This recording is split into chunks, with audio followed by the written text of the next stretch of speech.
Anong natutunan mo on the ground? Hands-on ka eh. So unang-una, talagang may nawawala. Nawawala, okay, yung basag, normal. Yung kutsara tinidor, hindi ko maintindihan. Inuuwi ba to? Of course, yung mga condiments mo. Yan. Kasi syempre, may mga condiments ako dyan. Alam mo, nawawala. Oo. Inuuwi ng customer. Inuuwi pati yun. Oo, inuuwi. Minsan bawas na, ilalagay sa bag nila. Ching! Oo. Gaano kahirap maging restaurant entrepreneur? Ikwento mo. Alam mo kung anong mahirap? Yung tao.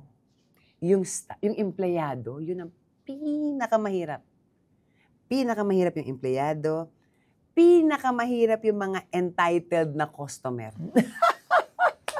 Ano ba ang markup ng food? Maliit ang, hindi naman ganun kalaki. Hindi. Usually, ang food, 35%. Yeah. Yun lang siya. Hindi ka pa pwedeng tumaas ng doon kasi kung hindi ka natatauhin eh. So, kailangan marunong kang maglaro, matyaga kang maghanap ng mga supplier na talagang maaayos, yung may quality din. Yun talaga yun eh. At saka, ang hirap humanap ng mapapagkatiwalaan sa kaha. Kaya lahat ng negosyante, ayusin nyo yung inyong POS. Ay, lagyan nyo ng sistema yung kaha ninyo kasi mainit sa mata ang pera. Madaling kuhanin, ilagay sa bulsa. At isa to sa mga naging problema mo. Yes. Yan naman talaga yung magiging problema mo. Practical ang mga advice mo. Oo, totoo. I mean, ito yung naranasan ko. Hindi ko sasabihin sa inyo, wala kaming problema. You know, we run smoothly.